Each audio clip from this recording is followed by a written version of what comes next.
Hello all, welcome back to our academy. நம்ம இன்றைக்கி முகலாய பேரரசுகளோட டாபிக் வந்து ஆரம்பிக்க போகிறோம். அதாவது டிஎன்பிசி குரூப் 4 யூனிட் 4 ஹிஸ்ட்ரியில் கவர் ஆகக்கூடிய முகலாய பேரரசுகள் இன்றைக்கி பார்க்க போகிறோம். நம்ம இதுக்கு முன்னாடி வீடியோஸில் மீதி, அதாவது டெல்லி சுல்தான்கள், அதுக்கப்புறம் வந்து சிந்து சமவெளி, அதே போல் குப்தர்கள், இது மூணுமே உங்களுக்கு டிஎன் டெக்ஸ்ட் புக் கிளாஸ் எக்ஸ்ப்ளனேஷனும் முடிஞ்சிச்சு. அதே போல் உங்களுக்கு 11th and 12th handwritten notes material copy class எக்ஸ்ப்ளனேஷனும் முடிஞ்சிச்சு. இப்போ லாஸ்ட் வீடியோ பார்த்தீங்க அப்படின்னா உங்களுக்கு டெல்லி சுல்தான்கள்லேருந்து, அதாவது 11th ஹிஸ்ட்ரியில் கவர் ஆகக்கூடிய டெல்லி சுல்தான்கள் லாஸ்ட் வீடியோ போஸ்ட் பண்ணியிருந்தோம். அதில் அந்த டெல்லி சுல்தான்கள்லேருந்து ஒரு கொஷின்ஸ் கேட்டுட்டு அதுக்கப்புறம் நம்ம இந்த முகலாய பேரரசுக்குள்ளே போவோம். என்ன கொஷின் அப்படின்னா, நம்ம 5 வம்சங்கள் பார்த்தோம் இல்லையா? அந்த 5 வம்சங்களில் இடைப்பட்ட காலங்களில் தைமூரோட படையெடுப்பு வந்து ஏற்பட்டுச்சு. அந்த தைமூரின் படையெடுப்பு எந்த வருஷம் ஏற்பட்டுச்சு? அந்த தைமூரின் படையெடுப்பு, அந்த தைமூரோட தலைநகரம் என்ன? இந்த 2 கேள்விகளுக்கும் உங்களுக்கு பதில் தெரிஞ்சிச்சுன்னா நீங்கள் கமெண்ட்டில் பின் பண்ணுங்கள். இப்போ நம்ம இந்த வீடியோக்குள்ளே போகலாம். முகலாய பேரரசு, இந்த முகலாய பேரரசு வந்து எந்தெந்த ஸ்டாண்டர்டில் வந்து கவர் ஆகுது அப்படின்னு நம்ம பார்த்தோன்னா 7th term 2 ஹிஸ்ட்ரியில் வந்து உங்களுக்கு ஃபஸ்ட்டு கவர் ஆகுது. அதை இன்றைக்கி நம்ம டீட்டெயிலாக பார்த்துருவோம். முகலாய பேரரசுகளில் மிகவும் முக்கியமான அரசர்கள் அப்படின்னு சொல்லி ஒரு 6 பேரை வந்து குறிப்பிடுறாங்க. அது யார் யார் பார்த்தா பாபர், ஹுமாயூன், அக்பர், ஜஹாங்கீர், ஷாஜகான், அவுரங்கசீப். இந்த 6 பேர்த்தோட டைம் லைன் ரொம்ப முக்கியம். ஸோ அந்த ஆர்டரும் முக்கியம். பாபருக்கு அடுத்து வரார் ஹுமாயூன், ஹுமாயூனுக்கு அப்புறம் அக்பர், ஜஹாங்கீர், ஷாஜகான், கடைசியில் முகலாய பேரரசை வந்து முடிவுக்கு வர்றது வந்து அவுரங்கசீப்னால. ஸோ இந்த காலகட்டங்கள் ரொம்ப முக்கியம். இப்போ பாபர்னு கேட்டால் 1526 1530 வரைக்கும் அப்படிங்கிற அந்த காலகட்டம் ஒவ்வொருத்தருக்கும் தெளிவாக நம்ம பார்த்துக்கணும். அடுத்து இந்த பாபருடைய வருகை. அப்போ பாபர் வந்து இந்தியாவுக்கு வந்தது ஒரு பெரிய சூர்வம்சம். இதுக்கு பாபர் வரத்துக்கு முன்னாடி சூர்வம்சம் வந்து நம்ம தமிழ்நாட்டில் வந்து, அதாவது இந்தியாவில் வந்து போயிட்டு இருந்திருக்கு. அந்த சூர்வம்சம் முடிவுக்கு பெற்று பாபர் வந்து முகலாய பேரரசு தொடங்கி வச்சிருக்காரு. அப்போது முகலாய பேரரசு தொடங்கி வச்சவர் அப்படின்னு நம்ம பார்த்தோன்னா அது பாபர் தான். ஸோ அவரோட வருகை வந்து ஒரு பெரிய தாக்கத்தை வந்து ஏற்படுத்தியிருக்கு. அப்போது முகலாய பேரரசுனா ஆட்சி காலம் அப்போது எப்படி இதிலேருந்து ஆரம்பிச்சு, அதாவது அந்த 6 பெரும் அரசர்கள் நம்ம பார்த்தோம் இல்லையா, அவங்க எல்லாரோடையும் சேர்ந்து எப்போ வந்து துவங்கி எப்போ வந்து முடியுது அப்படின்னு பார்த்தா 1526 தொடங்கி 1707 வரைக்கும் அவங்களோட ஆட்சி காலம் வந்து நடைபெற்றிருக்கு. ஸோ இந்தியாவில் ஃபஸ்ட்டு முகலாய பேரரசை நிறுவிய அரசர் யார் அப்படின்னு நம்ம பார்த்தோன்னா ஜஹீருதீன் முகமது பாபர். அவர் தான் வந்து நம்மளுக்கு ஃபர்ஸ்ட் முகலாய பேரரசோட அதாவது ரொம்ப மிகச்சிறந்த மன்னர் அப்படின்னு சொல்கிறோம். இப்போ இவர் எங்கேருந்து வந்திருக்காரு? இவரோட ஃபோர்ஃபாதர்ஸ்லாம் யார்? இவர் ஏன் வந்து திடீர்னு வந்து நம்மளுக்கு தைமூர் வந்துச்சு, அதுக்கப்புறம் லோடி வம்சம் கடைசியாக முடிஞ்சிச்சு. இந்த டெல்லி சுல்தானுக்கு அப்புறம் இந்த முகலாயர்கள்ங்கிற யார்? இவங்க வந்து எதுக்கு வந்து ஆட்சி செஞ்சுருக்காங்க? ஸோ எந்த இடத்துலேருந்து இவங்க வந்து ஆட்சி புரிந்திருக்காங்க அப்படின்னு நம்ம பார்த்தோன்னா இந்த பாபர் வகை மூலியமாகவே நம்மளுக்கு தெரிய வருது. பாபரோட மூதாதையர்கள் யார் அப்படின்னு நம்ம பார்த்தோம் அப்படின்னா பாபருக்கு வந்து தைமூரோட கொள்ளு பேரன் பாபர் அப்படின்னு சொல்கிறாங்க. அதே போல் இவரோட தாய் வழியில் பார்த்தா இவரோட தாத்தா வந்து தஷ்கண்டை சேர்ந்த யூனுஸ்கான் அப்படின்னு சொல்கிறாங்க. அப்போ பாபரோட தாத்தா வந்து யூனுஸ்கான் அவரோட பேர். அவர் எந்த நாட்டை சேர்ந்தவர்னா தஷ்கன் நாட்டை சேர்ந்தவர். இது மட்டும் இல்லாமல் பாபர் வந்து தைமூரோட கொள்ளு பேரன் அப்படின்னு ஒரு வரலாற்று சான்று இருக்குது. அது மட்டும் இல்லாமல் பாபர் வந்து மங்கோலிய அரசனான செங்கிஸ்கானோட 13வது தலைமுறையை சேர்ந்தவர். செங்கிஸ்தான் நம்ம ஏற்கனவே பார்த்தோம், டெல்லி சுல்தான்களில் இருக்கும்போதே ஒவ்வொரு சுல்தானுக்குமே ஒரு பெரிய மங்கோலியர்களும் செங்கிஸ்தான்களும் வந்து பெரும் அச்சுறுத்தலாகவே இருந்தாங்க அப்படின்னு நம்ம பார்த்தோம் இல்லையா? ஸோ அந்த மங்கோலிய வம்சாவளியில் வந்த 13வது தலைமுறை தான் வந்து பாபர் அப்படிங்கிறதுக்கான சான்றும் வந்து இப்போ நம்மளுக்கு பதிவிட்டிருக்காங்க. இவரோட பிறப்பு அப்படின்னு நம்ம பார்த்தோம்னா பாபர் வந்து 1483 பிப்ரவரி 14. இந்த இயர் வந்து நம்ம மெமரி பண்ணுறதுக்கு ரொம்ப ஈஸியாக இருக்கும். ஏன்னா ஃபிப் 14 அப்படிங்கிறது யாருக்குமே மறக்காது இல்லையா? ஸோ அதை நீங்கள் நல்லா ஞாபகம் வச்சுக்கோங்க.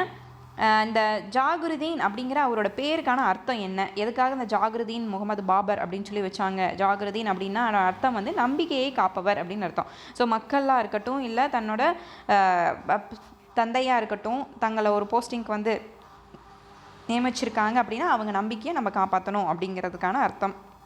நம்பிக்கையை காப்பவர் அப்படின்னு அர்த்தம்.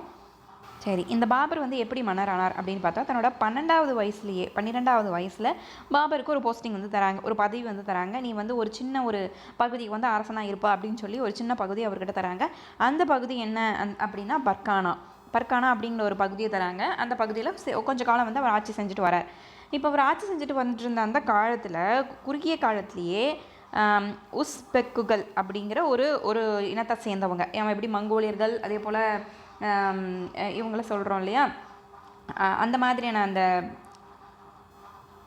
தைமூர்கள் அப்படின்னு நம்ம வந்து ஒரு சில குரூப்ஸ் வந்து நம்ம தனித்தனியாக பிரிக்கிறோம் இல்லையா, அதே போல் உஸ்பெக்குகள் அப்படிங்கிறது ஒரு இனத்தை சேர்ந்த மக்கள், ஒரு நாட்டை சேர்ந்த மக்கள். ஸோ அந்த உஸ்பெக்குகள் என்ன பண்ணிட்டாங்கன்னா, பாபர் மன்னராக இருக்கக்கூடிய அந்த பர்கானால போர் எடுத்து வந்து அங்கே வந்து பாபர் வந்து தோக்கடிக்க ஆரம்பிச்சிட்டாங்க. ஏன்னா அப்போ வந்து அவருக்கு வயது வந்து ரொம்ப குறைவு, 12 வயசு தான் ஆகுது. ஸோ அந்த வயசில் அவருக்கான போருக்கான தகுதி, அந்த திறமைகள் எதுவுமே அவரால் வளர்த்துக்க முடியாதனால அவர் அங்கே அந்த இடத்துல தோக்குறாரு.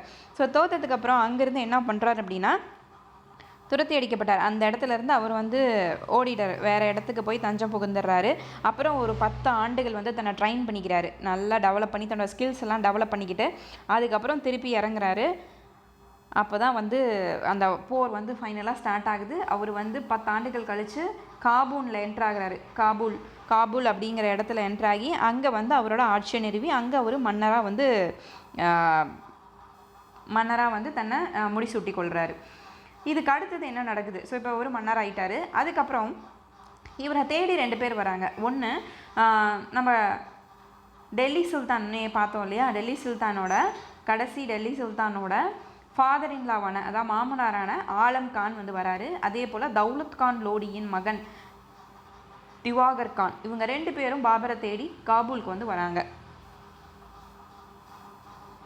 ஸோ ஒரு 10 ஆண்டு கழித்து இவர் வந்து என்ன பண்ணுறாரு, பாபர் வந்து காபூலை வந்து கைப்பற்றி அதுக்கு மன்னர் ஆகிறாரு. அது மட்டும் இல்லாமல் நிறைய இடங்களில் வந்து அவர் தன்னோட ஆட்சியை வந்து நீட்டிச்சுக்கிட்டே போகிறாரு.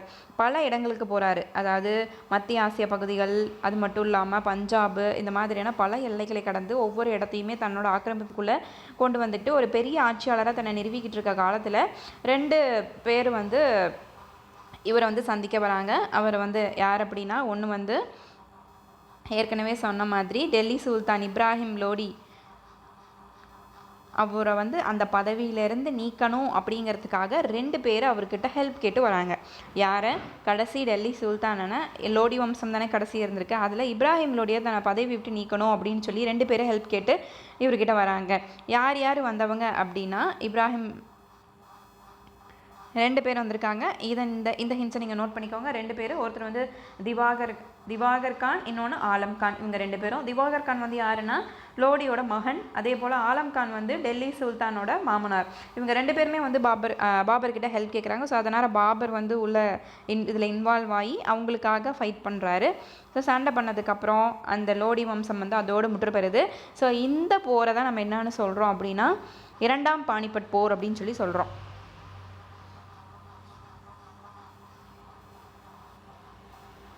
ஸோ அப்போ புகழ்பெற்ற லோடி வம்சத்தை முற்றுப்புள்ளி வச்சவர் வந்து பாபர். இவங்க 2 பேர்த்துக்கும் நடந்த அந்த போரை தான் நம்ம முதல் பானிபட் போர் அப்படின்னு சொல்கிறோம். அந்த ஆண்டு ரொம்ப முக்கியம். முதல் பானிபட் போர் நடந்த ஆண்டு 1526 இந்த முதல் பானிபட் போர் வந்து நடந்திருக்கு. ஸோ அதில் லோடி வம்சம் தோற்கடிக்கப்பட்டதுக்கு அதுக்கப்புறம் வந்த வம்சம் தான் இந்த பாபர், அதாவது முகலாய வம்சம் வந்து அதுக்கப்புறம் டெல்லியை வந்து டேக் ஓவர் பண்ணி அதை வந்து ஆட்சி வந்து துவங்கியிருக்கு. அடுத்து பாபரோட இராணுவ ஆக்கிரமிப்புகள்லாம் வந்து எப்படி இருந்திருக்கு அப்படின்னு நம்ம பார்த்தோன்னா, நிறைய இடங்களை வந்து அவங்க கைப்பற்றியிருக்காங்க. அதாவது 1527 ராணா சங்காவை வந்து தோற்கடிச்சிருக்காங்க. அதே போல் 1928 சந்தேரி தலைவரை வந்து தோற்கடிச்சிருக்காங்க. 1928 சந்தேரியோட அவரை தோற்கடிச்சிருக்காங்க. 29 அதே போல் வங்காளம், பீகார் இவங்கெல்லாம் சேர்ந்த ஆப்கானிய தலைவர்கள் எல்லாத்தையும் வெற்றி பெற்று அப்போ வங்காளத்தையும் பீகாரையும் தன்னோட ஆட்சி கீழே இவங்க வந்து கொண்டு வந்திருக்காங்க.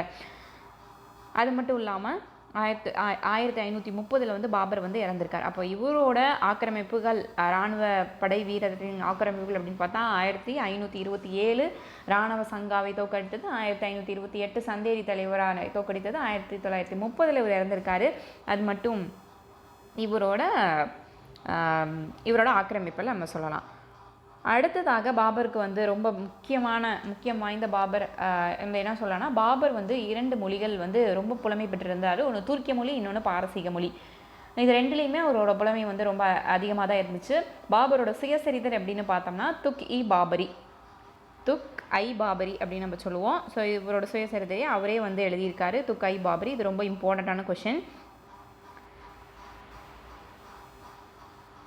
அடுத்தது யாரை வந்து இவர் இறக்கிறதுக்கு முன்னாடி அடுத்து வாரிசு யார் அப்படின்னு சொல்லிட்டு அந்த ஆட்சிக்கு யார் அடுத்தது வரப்போகிறாங்க அப்படிங்கிற தகவலையும் முன்னாடிக்கிட்டே சொல்லிடுறாரு. பாபருக்கு பின் அடுத்தது வர்றது அவரோட மகனான ஹுமாயூன் வந்து வராரு.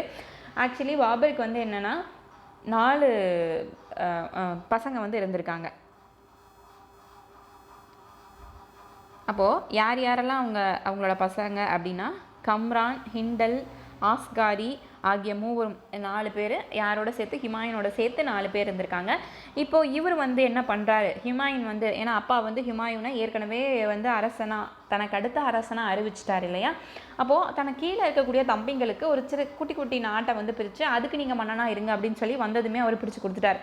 இல்லைனா இவங்களால் நம்மளுக்கு ஏதாவது பிரச்சனை வரும் அப்படின்னு சொல்லி வந்ததுமே பிரித்து கொடுத்தார். அப்படி இருந்த போதிலும் டெல்லியை வந்து ஆட்சி செய்தது ஹுமாயூன். ஸோ அது மேலே இந்த சகோதரர்களுக்கு எல்லாத்துக்குமே ஒரு கண் இருந்துச்சு. ஸோ அதோட விளைவு காரணமாக அவங்க வந்து பாபர் எப்படா டைம் கிடைக்கும், எப்போ வந்து நம்ம ஹுமாயூனை வந்து தோக்கடிக்கலாம், எப்போ வந்து தீர்த்து கட்டலாம் அப்படிங்கிற ஒரு முடிவுலேயே வந்து ஒரு எதிர்ப்பு வந்து அவங்கக்கிட்ட இருந்துகிட்டே இருந்துச்சு. ஒரு சுமூகமான போக்குவரத்து அவங்க கூட இல்லாமல் இருந்துச்சு. இப்படி ஆட்சி முறை வந்து ஹுமாயூனுக்கு போயிட்டு இருந்த காலகட்டத்தில் நடுவில் என்ட்ரி கொடுக்குறவர் தான் வந்து ஷெர்ஷா ஷூர். இவர் தான் இந்த ஷெர்ஷா வந்து உள்ளே வராரு. இந்த ஷெர்ஷா வந்து ஏற்கனவே எங்கே ஆட்சி செஞ்சுட்டு இருந்தவர் அப்படின்னா ஆப்கானியர்களான ஷெர்ஷா இவங்க வந்து பீகாரையும் வங்காளத்தையும் ஏற்கனவே ஆட்சிக்குரிய பகுதிகளாக இருந்துச்சு, இவங்களோட ஆட்சிக்குரிய பகுதி. ஸோ இந்த ஆப்கானியரான ஷெர்ஷா வந்து உள்ளே வராரு. ஷெர்ஷா வந்து என்ன பண்ணுறாரு அப்படின்னா ஹுமாயூனோட ஃபைட் பண்ணுறாரு. ஒரு வார் வந்து நடக்குது. 1540 ஒரு வார் வந்து ஒன்று நடக்குது இந்த ஷெர்ஷாவுக்கும் ஹுமாயூனுக்கும். அப்போ என்ன ஆகுது அப்படின்னா ஷெர்ஷா வந்து எப்படி நம்ம பாபர் வந்து ஃபஸ்ட்டு தோத்தார் இல்லையா, அதுக்கப்புறம் ஒரு 10 வருஷம் கழித்து ஒரு ரிட்டன் பேக் கொடுத்தாருல்ல, அதே போல் இங்கேயும் வந்து ஹுமாயூன் வந்து தோத்துறாரு ஷெர்ஷா கிட்ட. ஸோ ஹுமாயூன் வந்து தோத்தனால என்ன ஆகுது, டெல்லி எந்த பகுதியில் வந்து அந்த வார் நடக்குது அப்படின்னா சவுசா அப்படிங்கிற இடத்துல வந்து இந்த வார் வந்து நடக்குது. அது மட்டும் இல்லாமல் சவுசா மற்றும் கன்னோஜ் இந்த 2 பகுதியிலுமே நடக்குது. இந்த 2 பகுதியிலுமே ஹுமாயூனை வந்து ஷெர்ஷா வந்து தோக்கடிச்சிடுறாரு. ஸோ ஷெர்ஷா அடுத்தது மன்னர் ஆகிறாரு. இந்த ஷெர்ஷா வந்து என்ன வம்சத்தை வந்து துவக்கி வைக்கிறாரு அப்படின்னா சூர் வம்சத்தை தொடக்கி வைக்கிறார். இதுக்கு முன்னாடி முகலாய வம்சம் இருந்துச்சு இல்லையா, பாபர்லேருந்து ஹுமாயூன் வரைக்கும் முகலாய வம்சம் இருந்துச்சு. இந்த ஷெர்ஷா உள்ளே வந்தனால சூர் வம்சம் அடுத்த நடுவில் ஆரம்பமாகுது. இப்போ என்னன்னா அந்த பதவியிலேருந்து தோக்கடிக்கப்பட்ட ஹுமாயூன் வந்து தப்பிச்சு எங்கே ஓடி போகிறாரு, அங்கே ஒரு இடத்துல போய் தஞ்சம் போகணும் இல்லையா, அப்போது ஈரானுக்கு அவர் தப்பிச்சு ஓடுறாரு. யார்கிட்ட போய் ஹெல்ப் கேட்குறாரு ஈரானுக்கு போய் அப்படின்னா பாரசீக அரசரான ஷா தாமஸ் அப்படிங்கிறவரோட ஹெல்ப் கேட்குறாரு. ஸோ அடுத்த ரிட்டன் பேக் வந்து 1955 திருப்பியும் அந்த ஷா தாமஸ் கிட்ட ஹெல்ப் கேட்டார் இல்லையா, அந்த ஷா தாமஸோட ஹெல்ப்னால திருப்பியும் வந்து ஷெர்ஷாவோட வித் ஹெல்ப் ஆஃப் தாமஸோட சேர்ந்து ஹுமாயூன் வந்து ஒரு வார் வந்து டேக்கிள் பண்ணுறாரு. அந்த வாரில் வந்து ஜெயிச்சிரவும் செய்கிறாரு. ஹுமாயூன் வந்து ஜெயிச்சு திருப்பி டெல்லியை வந்து தன்னுக்கானதாக அவர் வந்து ஆட்சிக்கான நகரமாக அவர் வந்து மாற்றிக்கிட்டார். டெல்லியை ஒரு மாகாணமாக மாற்றிட்டார். அப்படி அப்போ டெல்லியை வந்து கைவிட்டுட்டு நடுவில் வந்து ஷூர் வம்சமான ஷெர்ஷா வந்து கொஞ்ச நாள் ஆட்சி பண்ணுறாரு. திருப்பி இவர் ஒரு ரிட்டன் பேக் கொடுத்து ஹுமாயூன் தன்னோட இடத்த தானே வந்து வாங்கிக்கிறாரு. அதுக்கப்புறம் ஹுமாயூன் வந்து அவரோட இறப்பு வந்து ஒரு குறிப்பிடத்தக்கதாக இருக்குது. எந்த மாதிரி இறப்பு அப்படின்னா 1555 டெல்லியை திருப்பி வாங்கி ஒரு வருஷம் கூட அவரால் சரியாக ஆட்சி பண்ண முடியல. 56 என்ன ஆகுதுன்னா தன்னோட நூலகத்தின் படிக்கட்டில் தவறி விழுந்து அந்த நூலகத்திலே வந்து அவரோட உயிரை வந்து மாய்த்து கொள்கிறாரு. ஸோ தெரியாமல் விழுந்து இறந்துடுறாரு.